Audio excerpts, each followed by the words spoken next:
More of a team player? I repeated, my voice steady despite the anger bubbling beneath the surface. My boss Marcus leaned back in his leather chair, that insufferable smile still plastered across his face. Look, Emma, you're great at what you do. Nobody's denying that. But Jessica, she knows how to work with people. She brings energy to the office. You're just too focused on results. Too focused on results.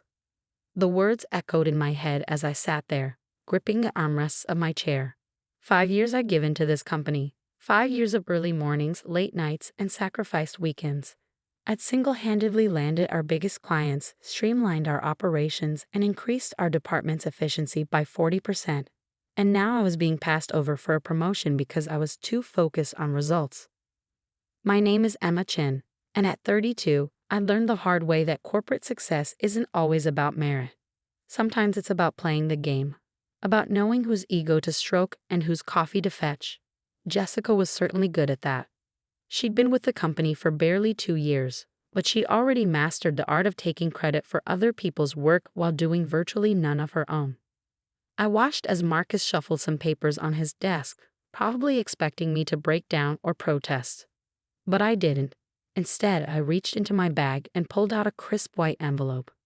I understand, I said, placing the envelope on his desk, and I appreciate you letting me know. Here's my resignation letter. My last day will be in 2 weeks. Marcus's smug smile faltered. This clearly wasn't the reaction he'd expected. Now, Emma, let's not be hasty, just because you didn't get the promotion. It's not hasty, I cut him off, my voice calm but firm. I've given it a lot of thought, and you're right, I am focused on results. That's why I've decided to pursue other opportunities where that quality is valued. What Marcus didn't know, what none of them knew, was that I hadn't just been working on company projects these past 5 years. In my spare time, I'd been building something of my own. Something that would make Marcus' promotion look like the joke it was. As I walked out of his office, I could feel the eyes of my coworkers on me. News traveled fast in our department, and Jessica was probably already planning how to redecorate my cubicle. I kept my head high as I made my way back to my desk, remembering the other piece of paper tucked inside that resignation letter. The one that would make Marcus realize exactly what he was losing. The next 2 weeks were exactly what you'd expect. Jessica pranced around the office like she owned the place, making a show of learning the ropes of her new position. She'd stop by my desk occasionally, her voice dripping with fake sympathy. Emma, I hope there are no hard feelings, she said one morning, perching on the edge of my desk.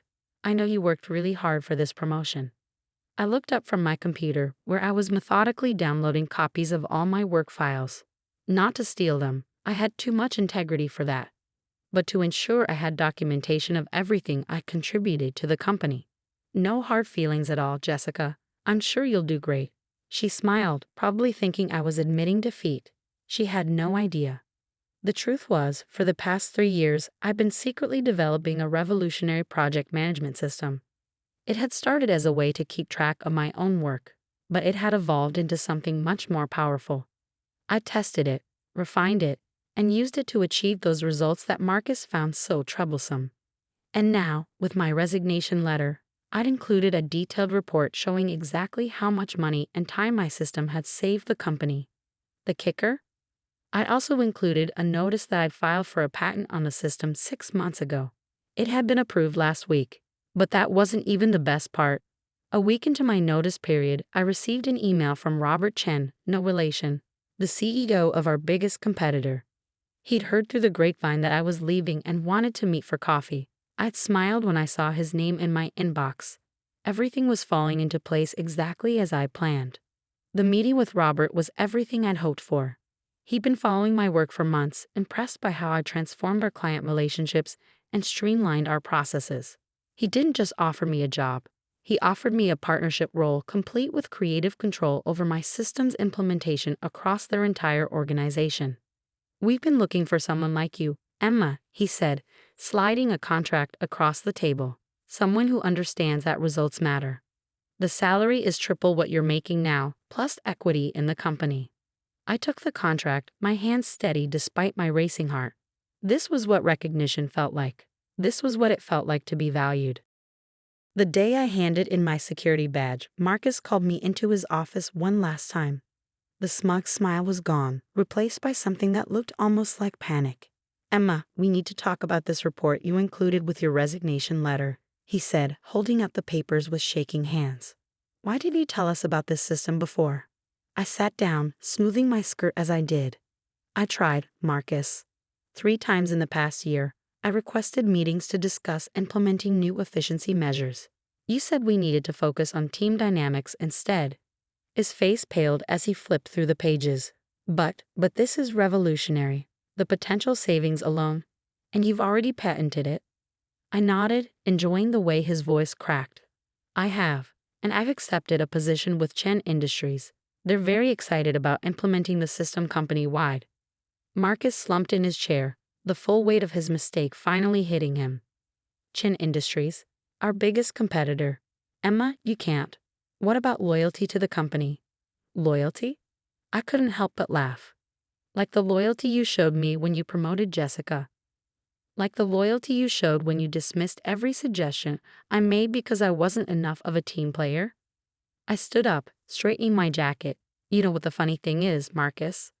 If you looked past your biases, if you actually paid attention to the results I was achieving instead of focusing on who brought you coffee or laughed at your jokes, none of this would be happening. But you didn't. And now Chen Industries is going to have an advantage that you can't match. We'll match any offer they made, he said quickly, desperation creeping into his voice. We'll promote you to senior director. Just don't go to Chen. I shook my head, almost pitying him. It's not about the money or the title, Marcus. It's about respect. It's about recognizing value, and you've made it very clear where you stand on that. As I walked out of his office for the last time, I heard him frantically dialing his phone, probably calling the executive team to figure out damage control. But it was too late. The patent was mine, the new job was signed, and Jessica. Well, Jessica would soon learn that taking credit for other people's work only gets you so far when you have to actually deliver results. That evening, as I packed up my desk, I found a post-it note stuck to my monitor. It was from Jessica, written in her flowing script. Sorry to see you go. Keep in touch. I smiled as I crumpled it up and tossed it in the trash. Oh, she'd be hearing about me all right. The whole industry would be. My first day at Chen Industries felt like stepping into a different world. Instead of a cramped cubicle, I had a corner office with floor-to-ceiling windows. My name was etched on a sleek glass nameplate. Emma Chen, Director of Operations and Strategic Innovation. But the real difference wasn't in the office or the title, it was in how people treated me. Robert Chen, the CEO, had called an all-hands meeting to introduce me. Standing at the front of the conference room, he didn't just announce my position. He outlined my achievements, explained the value of my management system, and made it clear that I would have full authority to implement changes across the organization. Emma isn't just joining our team, he said, his voice carrying across the packed room. She's bringing with her a revolutionary approach to project management that will transform how we operate. I expect everyone to give her their full cooperation. The contrast to my old company couldn't have been more stark. There, I'd been the quiet workhorse, the one who got things done but was never acknowledged. Here, I was being celebrated for exactly what Marcus had dismissed, my focus on results. But the real satisfaction came 3 months later. I was in the middle of a team meeting when my phone buzzed with a text from my old colleague, David. You might want to check the industry news, it read. Something big just dropped about Meridian Corp. Meridian Corp, my old company. I excused myself from the meeting and hurried back to my office, pulling up the industry news site on my computer. The headline made me catch my breath. Meridian Corp shares preliminary 30% following disastrous coworker I The article detailed how Meridian had lost 3 major clients in the past quarter, with several others threatening to follow. Project delays had skyrocketed, costs had spiraled out of control, and efficiency metrics had dropped to all-time lows. The company's stock was in freefall. As I scrolled through the article, one quote caught my eye. It was from Thomas Reynolds, one of our biggest former clients. The quality of service at Meridian has deteriorated significantly in recent months. Projects that used to be completed smoothly are now constantly delayed. It's like they've completely lost their organizational structure.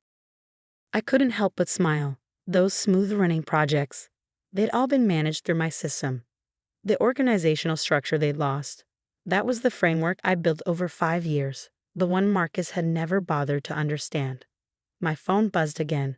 Another text from David. Jessica's having a complete meltdown. She can't handle the workload, and Marcus is starting to realize she has no idea what she's doing. I set my phone down, thinking about the irony of it all. Jessica, who'd spent 2 years taking credit for other people's work, was finally being forced to produce results on her own. And Marcus, who'd chosen style over substance, was watching his department crumble. But I had bigger things to focus on. At Chen Industries, my system was already showing remarkable results. Project completion times had been cut in half, client satisfaction scores were at record highs, and our efficiency metrics were off the charts. Robert had already approved my proposal to expand the system company-wide, and we were in talks with several major clients who wanted to license the technology. One morning, about 6 months after I'd left Meridian, I walked into my office to find Robert waiting for me, a newspaper in his hands. "Have you seen this?" he asked, holding it up.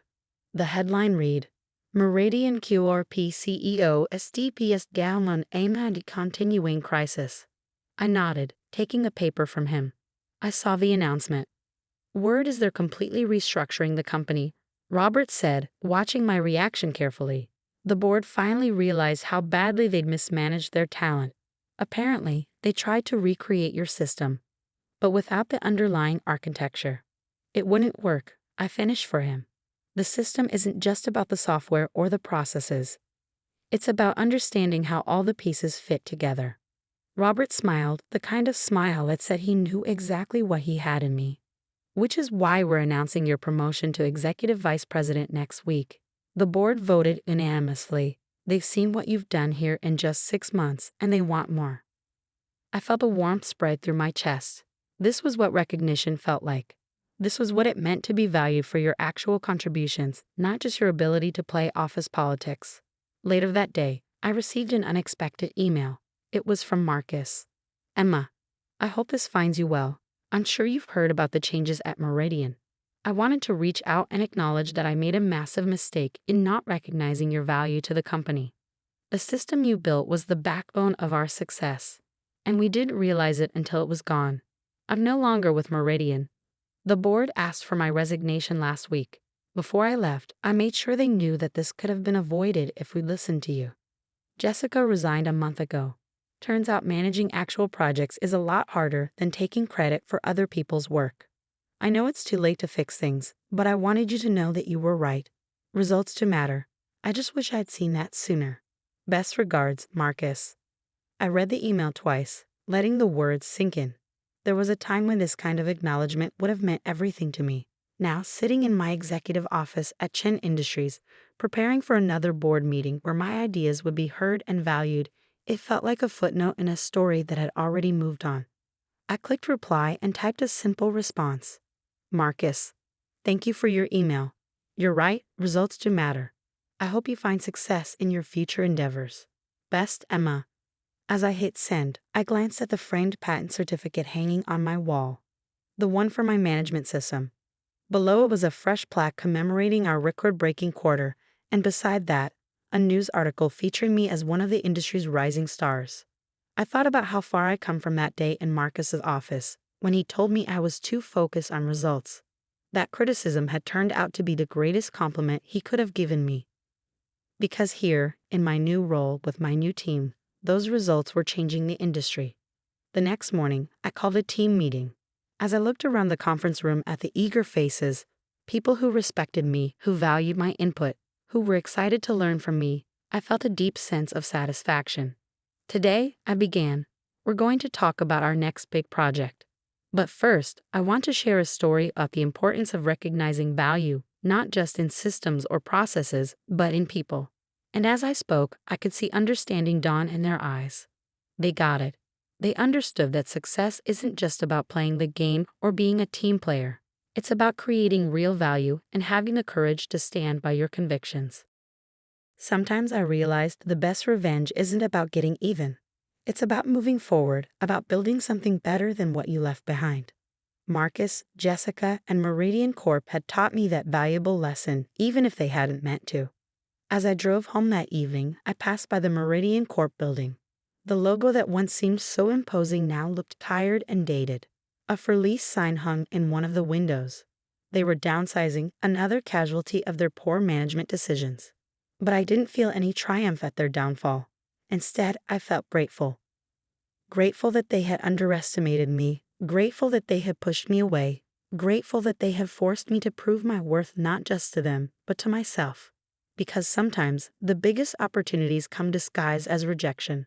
Sometimes being too focused on results is exactly what you need to be. And sometimes the best response to someone undervaluing you is to show them exactly what they missed out on. My phone buzzed. Another text from David. Meridian's board is asking about you. They want to know if you consider coming back as CEO. I smiled as I typed my response. Thanks, but I'm exactly where I need to be. And I was, because success isn't just about proving others wrong. It's about proving yourself right. It's about standing firm in your convictions, even when others doubt you. It's about knowing your worth and not settling for less. As I pulled into my driveway, I thought about all the other Emmas out there, talented people being overlooked because they were too focused on results. Maybe my story would inspire them to stand their ground, to believe in their value, to create their own opportunities. After all, sometimes the best way to handle rejection is to turn it into rocket fuel, to use it as motivation to build something better, something stronger, something that makes them realize exactly what they lost. And as I sat down at my home office to review the latest proposals for expanding our system globally, I couldn't help but smile. Because in the end, Marcus had been right about one thing. I was too focused on results, and that focus had taken me exactly where I needed to be.